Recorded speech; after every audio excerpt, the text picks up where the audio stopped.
paz do Senhor. A paz do Senhor. Ainda sentados, abra sua Bíblia comigo. Evangelho de Jesus Cristo, segundo escreveu Lucas. Lucas capítulo 7. Enquanto você manuseia o santo livro, eu quero honrar a Deus por essa oportunidade. Ô Vaso, toca um trem mais animado aí. Deixa Deus te usar. Quero louvar a Deus pela vida do pastor Wagner Medina, pela vida da sua esposa, pastora, doutora e crente, pastora Nádia Medina, que Deus nos deu uma aliança. Quando ela foi a primeira vez em Portugal, eu fiquei impressionada, que como uma mulher bonita, inteligente e chique, consegue ser tão cheia de Deus e humilde. Louva a Deus pela sua vida, pastora, muito obrigada. E o ano que vem vocês vão lá de novo, em nome de Jesus. Em nome de Jesus, então já vamos fechar uma agenda para vocês lá. Vocês? Vão para o pastor Rafael. Um beijo, pastor Rafael. Para você que não me conhece, querido, eu sou pastora Maristela Araújo. Pode se sentar. De Lisboa, Portugal. Sou casada, bem casada. Meu esposo não está presente fisicamente, mas está aqui em oração. Então vou dar um beijo para ele, que eu sei que ele está aí assistindo e adorando a Deus no congresso. Eu não tenho muito tempo, mas eu quero louvar a Deus pela vida do pastor Rômulo, da sua família, que vai estar conosco em março. Eu disse para ele que quando ele for para lá, nós vamos preparar a carcunda. Eu vou carregar a Lili no colo e o pastor vai carregar o pastor Rômulo no colo, que é o mínimo que a gente pode fazer por essa família. Quero louvar a Deus pela vida da Lili, que está em casa, pela vida também de todos os obreiros aqui, irmão Darlan, pela vida do irmão Jonatas, pela vida da pastora Silvana, que nos acompanha, do seu esposo, David, Deus abençoe, e em especial a vida da Luciene Viana. Graças a Deus que eu vou dar uma saudação antes dela, porque depois dela o negócio vai ficar difícil. Deus abençoe. Se puder me dar só um pouquinho de retorno, que eu só me ouço dali, ó, eu não me ouvo, tá? Você achou? Amém? Lucas 7,36. Diz assim a palavra do Eterno. E rogou-lhe um dos fariseus que comesse com ele à mesa. E entrando na casa do fariseu, eis uma mulher pecadora daquela cidade, sabendo que ele estava à casa do fariseu, levou um vaso de alabastro com unguento de nardo de muito valor.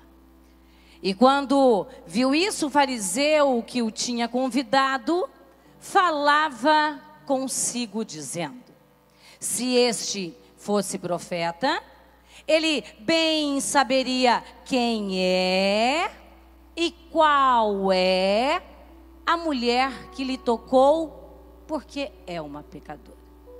E Jesus respondendo disse: Simão, uma coisa eu tenho a dizer-te. E ele respondendo disse: dize-a, mestre. Um certo credor tinha 2 devedores. Um devia-lhe 50 dinheiros e o outro devia-lhe 500 dinheiros. E ambos não tinham como quitar a dívida. Dize-me, pois, qual deles amará mais? E ele respondendo disse: eu tenho para mim que aquele a quem mais foi perdoado, mais ama. E ele, olhando, disse: desta vez julgaste bem. Virando-se para a mulher, disse: vês tu esta mulher, Simão? Entrei na tua casa e não me deste água para os pés. Mas esta lavou-me os pés com as suas lágrimas e enxugou com os cabelos de sua cabeça. Entrei na sua casa e tu não me beijaste, mas esta, desde que entrou, não tem cessado de me beijar os pés. Entrei na sua casa e tu não me ungiste, mas esta ungiu-me os pés com unguento. Por isso eu te digo que os seus muitos pecados lhe são perdoados, porque esta muito filema. Você pode olhar para o seu irmão que está ao seu lado e dizer a ele: uma ferramenta chamada adoração? E anima, uma ferramenta chamada adoração. A adoração, ela é um dos principais temas. Nós falamos sobre adoração, nós cantamos sobre adoração, nós pregamos sobre adoração e ensinamos sobre adoração. Todos nós, quando falamos de adoração, vem logo em nossa mente o homem segundo o coração de Deus. Davi tornou-se o homem segundo o coração de Deus, não porque Davi matava urso ou tampouco porque Davi matava leão, mas porque Davi fazia da sua vida uma vida de adoração a Deus. Um outro grande adorador que eu encontro na Bíblia é Jó.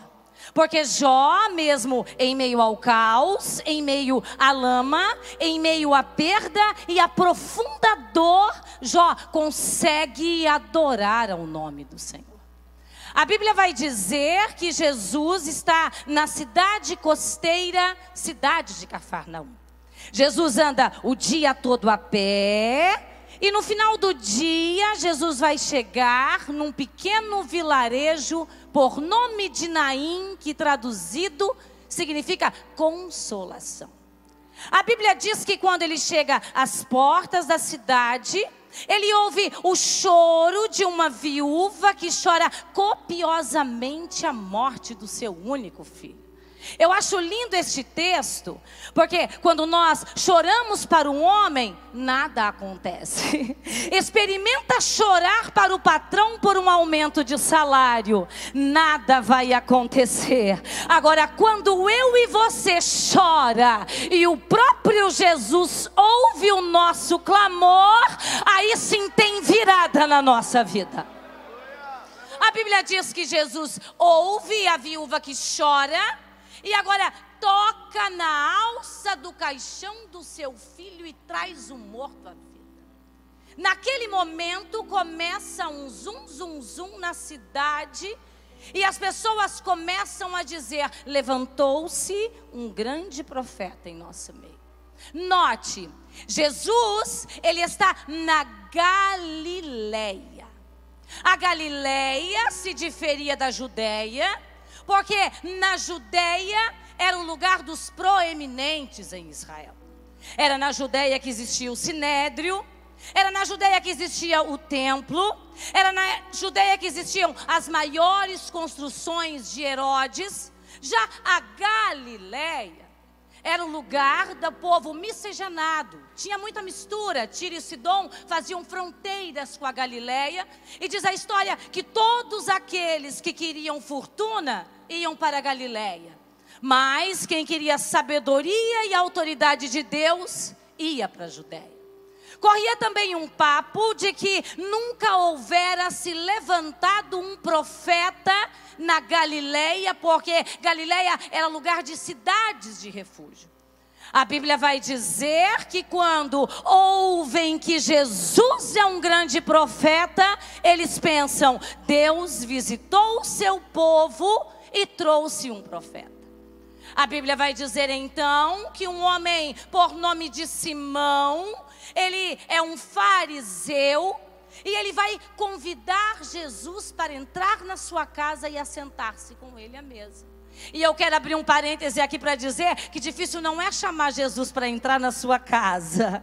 Difícil também não é chamar Jesus para assentar-se à mesa. Difícil mesmo é no meio do culto você não esquecer que Jesus está presente e dar a Ele a verdadeira adoração.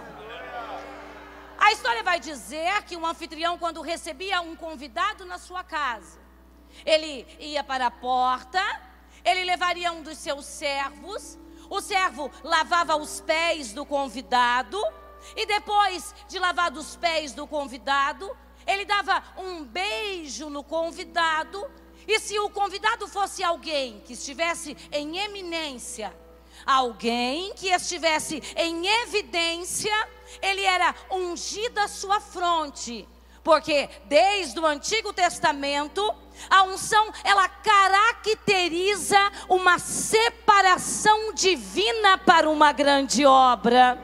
Mas a Bíblia vai dizer que Jesus entra na casa de Simão. Só que Simão esquece de adorar a Jesus e de honrá-lo.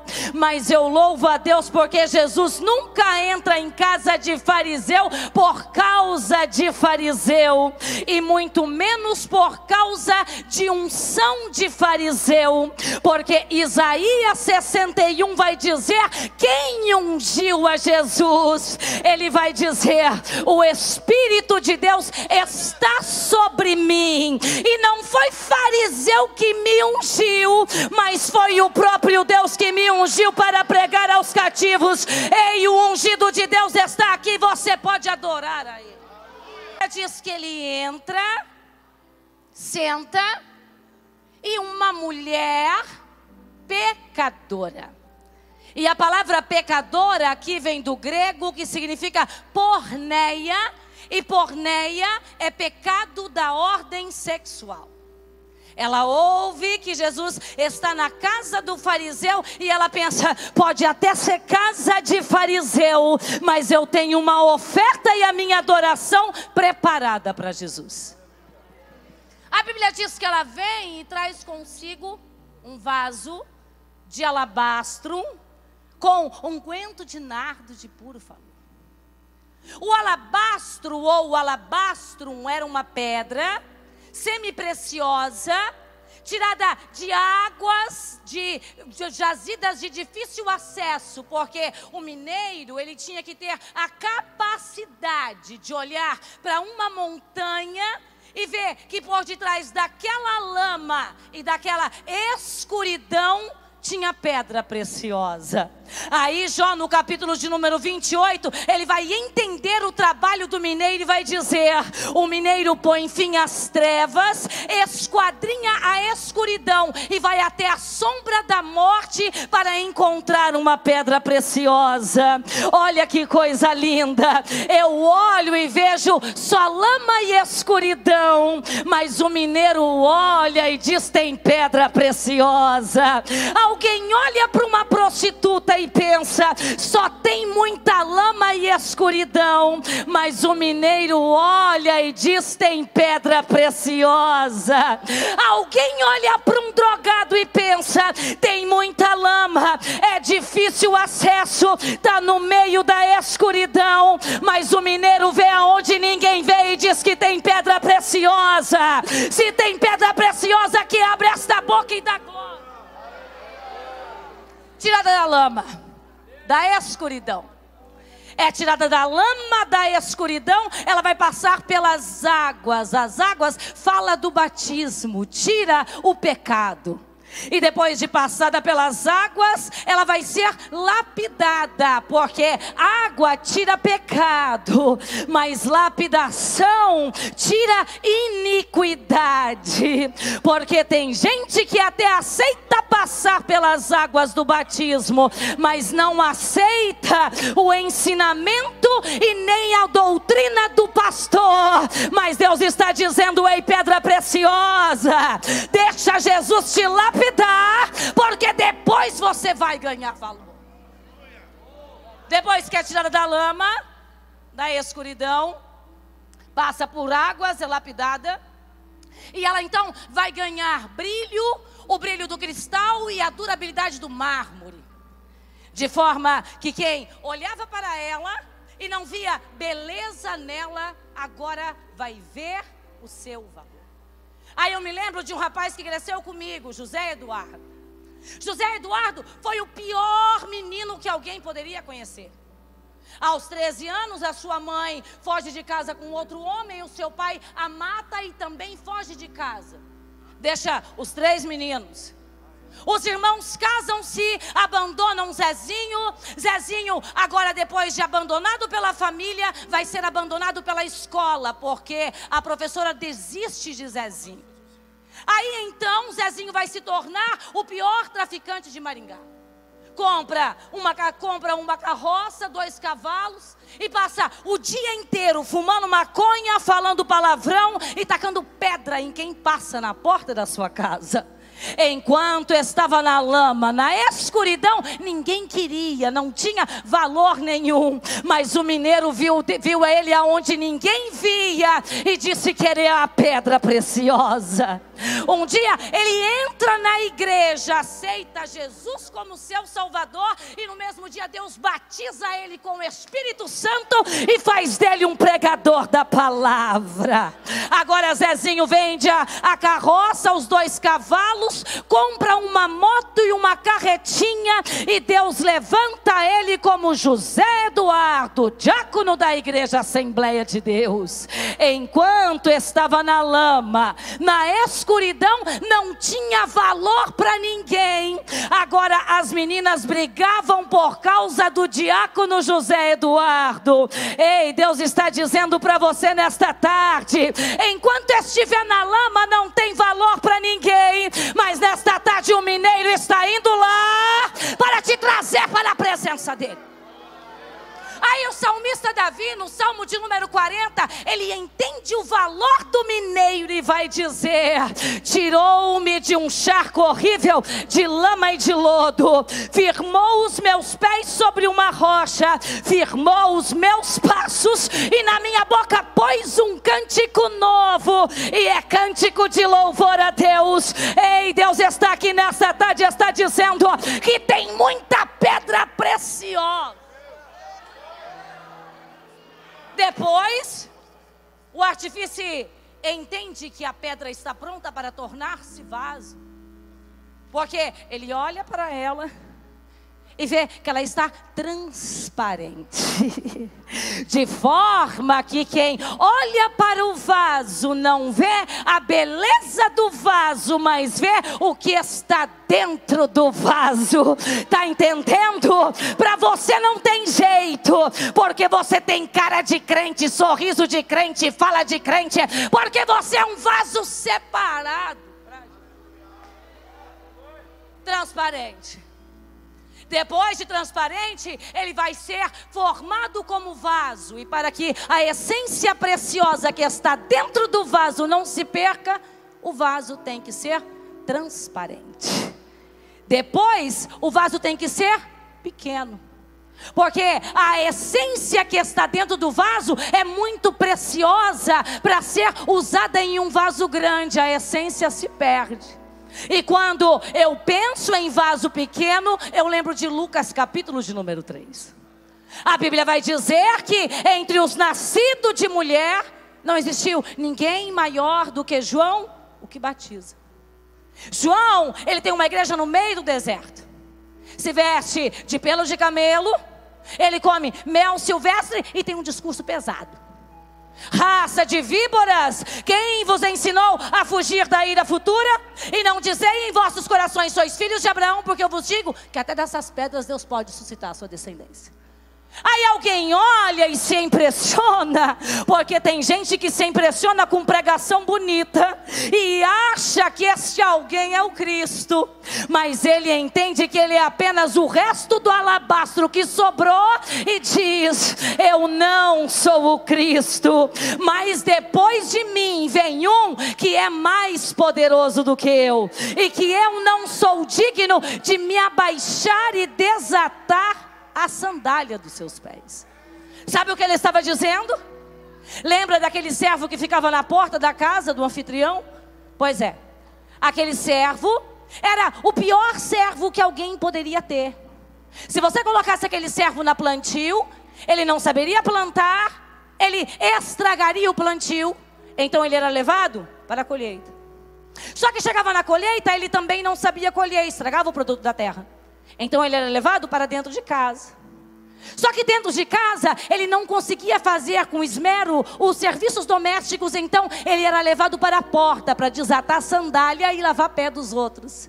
Aí, sendo João Batista, entre os nascidos de mulher, o maior que o próprio Cristo entende que ele era, ele vai entender a sua posição de vaso e vai dizer: acharam uma função para aquele que era pequeno, pois eu sou mais pequeno do que o pequeno. Ei, Deus está dizendo nesta tarde: você pode cantar lindo, pregar lindo, cuidar lindo, mas o grande aqui sempre vai ser Ele. Você pode glorificar a Deus?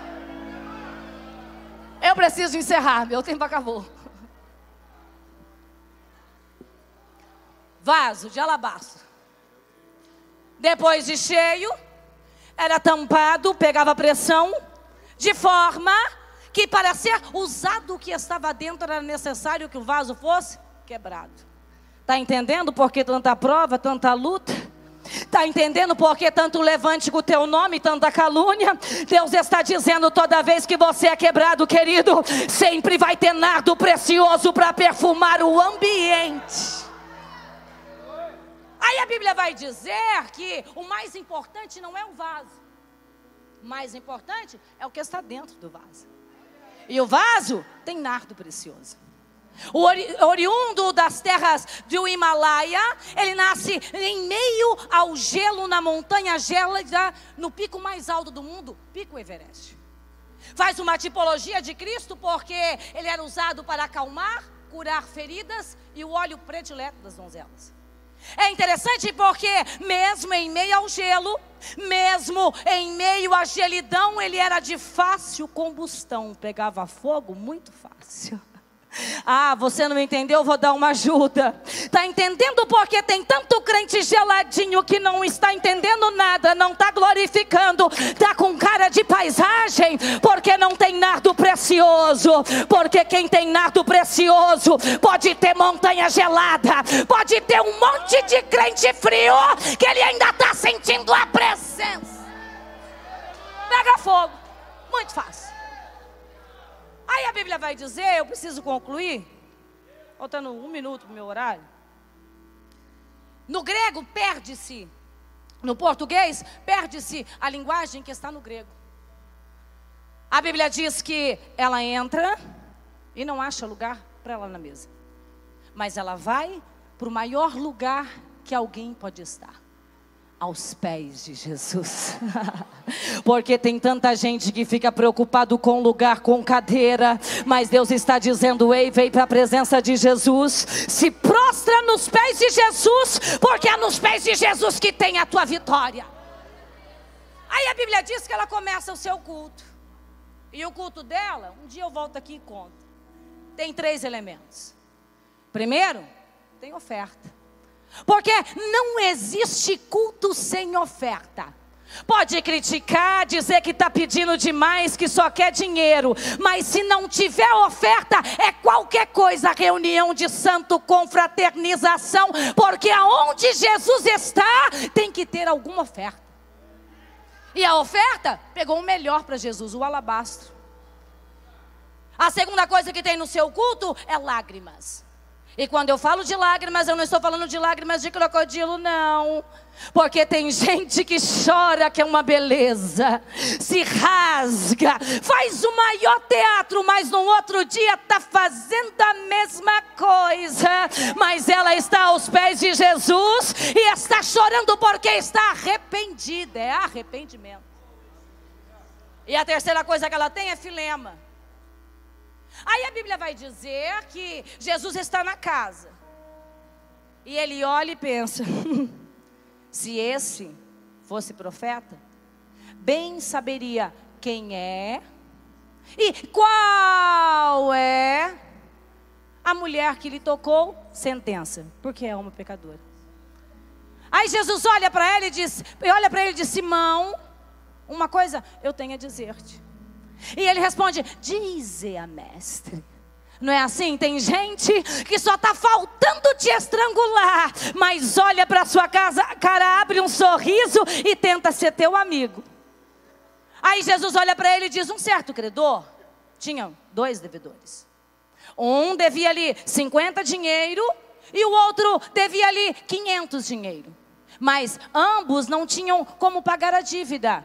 Dize-me, pois, qual deles amará mais. Só que no grego, a imagem e a mensagem é muito mais profunda do que no português. Porque fariseu olha para Jesus e falava consigo dizendo. A palavra falar consigo é katadikatizo. Katadikatizo significa que com a sua boca ele não fala nada, mas tem cada pensamento de sentença ao respeito daquela mulher. Porque tem gente que não abre a boca, mas julga com o pensamento e com o olhar. Mas não se preocupa não, porque hoje Jesus está na mesa. E é Ele quem vai te defender diante do fariseu. Aí a Bíblia diz que Jesus responde, dizime. A palavra dizime é crima. Crima é a resposta para katadikatizo. Enquanto o katadikatizo é julgando e dando sentença com pensamento, Jesus fala para ele, abre a sua boca e dá a sentença para a tua condenação, não para a condenação dela. Aí ele olha e diz, eu tenho para mim que aquele a quem mais foi perdoado, esse mais ama. Aí Jesus fala, desta vez julgaste bem. Vês tu esta mulher, Simão? Entrei na tua casa, Simão, e tu não me deste água para os pés. Mas esta lavou-me os pés com as suas lágrimas e enxugou com os cabelos de sua cabeça. Eu entrei na sua casa, Simão, e tu não me beijaste o rosto, porque não acredita que eu sou um profeta maior do que Arão. Tu não me beijaste a mão, porque não acredita que eu sou um sacerdote, aliás, um sacerdote maior do que Arão, um profeta maior do que Moisés, e muito menos beijou os meus pés, porque não acredita que eu sou rei dos reis e senhor dos senhores. Mas esta, Simão, desde que entrou, não tem cessado. A palavra cessar no original grego é dialeipo, que significa não parar por causa de oposição. Ai, você está dormindo? Eu vou te dar a vitamina do céu. Jesus está dizendo que tem tanta gente parando, tem tanta gente entregando o cargo, abandonando promessa por causa de crítica. Ei, mas deixa Simão criticar. Vem para os pés de Jesus para adorar a Ele. Simão, entrei na sua casa e tu não me ungiste, mas esta me ungiste com um nardo. Por isso eu te digo que os seus muitos pecados lhes são perdoados, porque esta muito filema. Filema é um tipo de amor que se difere dos demais amores, porque é um amor que se demonstra através de atitude.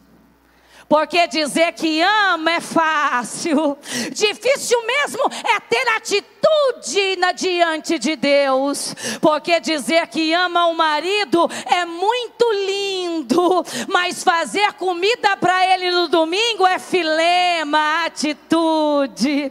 Porque dizer que ama a obra missionária é maravilhoso. Vem para o culto, ergue a mão e adora e diz, amo a obra missionária. Mas contribuir com missões é filema, é atitude. Mas eu quero louvar a Deus porque ainda tem gente que ama a obra e está aqui nesta tarde demonstrando com atitude. Você pode glorificar a Deus? Você pode glorificar a Deus? Eu agradeço a oportunidade. Deus abençoe, em nome de Jesus. A irmã Cleusa, serva do Senhor, veio lá do Espírito Santo. Amém. Deus abençoe. Os nossos missionários vão dividir algumas experiências agora. Passem ali atrás ali. Pastor Irã, Fábio, missionário Ismael. Todos os missionários passem ali atrás. Rapidinho, pastor Irã, Eliano. Eles vão estar ali dividindo e também falando de alguns desafios que tem do campo missionário pela frente. Amém? Fica de pé comigo. Esse é o nosso hino de missões. Bem alegre. Bem feliz porque Jesus está aqui. Dá som para mim no microfone. Assim, ó. Cante comigo, louve comigo. Vem comigo louvando ao Senhor. Cante comigo, louve comigo. Vem com a gente cantando louvor. Cante comigo, louve comigo. Vem comigo louvando ao Senhor. Cante comigo, louve comigo. Vem com a gente cantando louvor.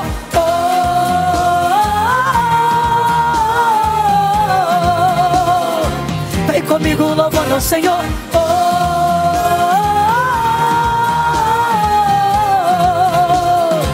Vem comigo louvando ao Senhor.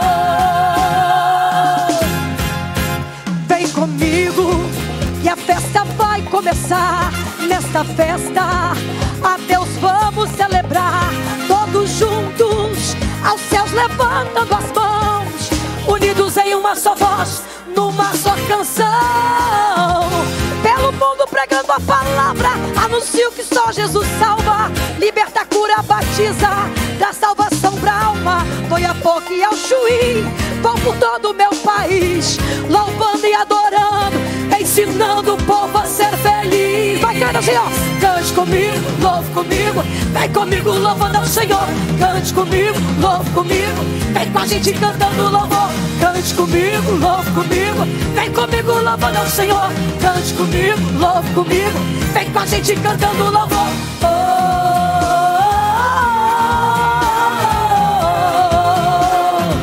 Vem comigo louvando ao Senhor. Quero ouvir, vai! Aleluia! Vem comigo louvando ao Senhor. Missões é assim, ó. Aleluia! Pela terra, pelo mar, pelo rio ou pelo ar, pelos vales, pelos montes, o evangelho anunciar. Vou de carro, vou andando, vou de barco, vou voando, pois é Deus que me conduz. De norte a sul anuncio a Jesus. Pelo mundo pregando a palavra, anuncio que só Jesus salva, liberta, cura, batiza, dá salvação pra alma. Vou a pouco e ao Chuí, vou por todo o meu país, louvando e adorando, ensinando o povo a ser feliz. Cante comigo, louve comigo, vem comigo louvando ao Senhor. Cante comigo, louve comigo, vem com a gente cantando louvor. Cante comigo, louve comigo, vem comigo louvando ao Senhor. Cante comigo, louve comigo, vem com a gente cantando louvor.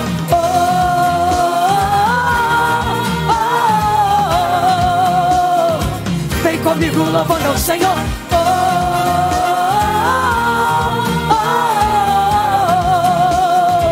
Vem comigo louvando ao Senhor.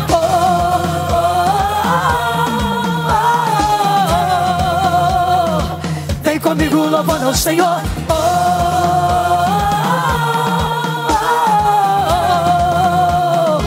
Vem comigo louvando ao Senhor. Amém.